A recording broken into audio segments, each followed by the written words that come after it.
I'm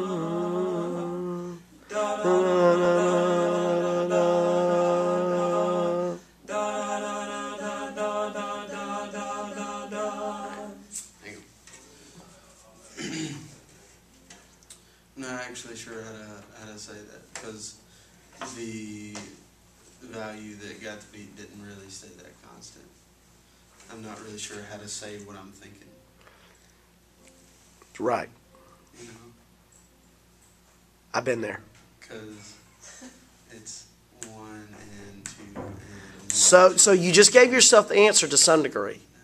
What was his answer that he just gave? He just gave an answer. Eighth notes. Demonstrate. Never forget that it's not the end of the world if we demonstrate something. Okay? And if you've got a really good pianist, nothing wrong with them demonstrating it. The question is, at the end of the day, like in the setting you're in, you better know at the end of the day what the right answer is. Are you where you're leading right now, buddy? If you walk out of that room and you don't know, whatever integrity you had built, you just lost. What we gain, y'all know the saying, we gain integrity by the ounce, and you lose it by the pound. Okay?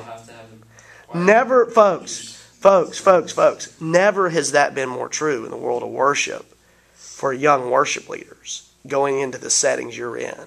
Never has that been more true. You are gaining integrity by the ounce, and you're losing it by the pound. So you've got to know. Now, if you're a pianist, if that's the easiest way to do it, let them do it. But you'd better know at the end of the day, if they can't, that you can demonstrate it for them.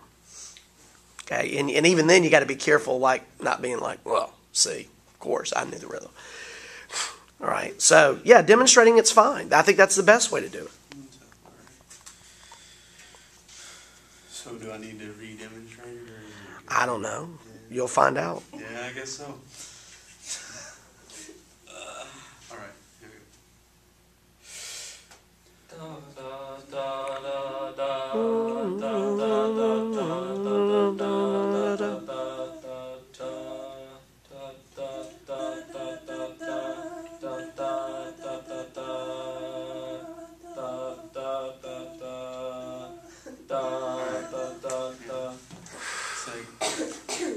we're getting a beat behind, so we're going to go 1 and 2 and da da da da da da da da da da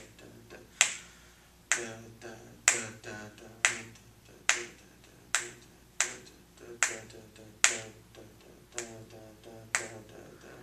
right.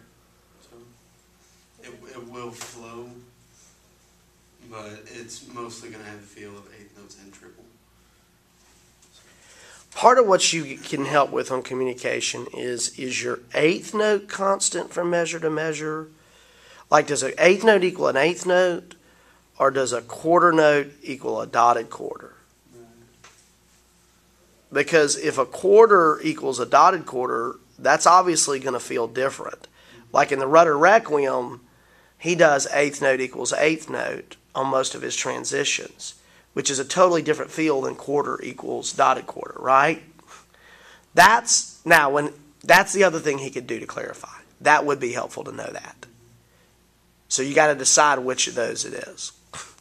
Does eighth equal eighth as your changing meter, or does quarter note equal dotted quarter? Yeah. All right, so John, just the first two measures. What if quarter note equaled quarter, it would be da da da da da da da da da da da. Okay, that's keeping the quarter note equaling the dotted quarter, right? But if the eighth note equals the eighth, then it's da da da da da da da da da da da da da da da. That would be the clarification. That right. Which one's harder to conduct? They're both hard, but I think the eighth note equaling the eighth is harder. Because, look, on the... Yeah, I think so. Now, I think it's harder for the singers, Angela, to do the other way. But for you as a conductor, all you got to do is keep a steady beat. And then you guys figure it out, you know. But obviously we know we're going to have to teach it in pretty much any setting. Not that you're ever going to see this kind of mixed meter, but eighth note equals eighth note. That's much harder to conduct. Da da da da da da da da da. I mean, what have you got to do as a conductor? You got to be counting eighth notes in your mind.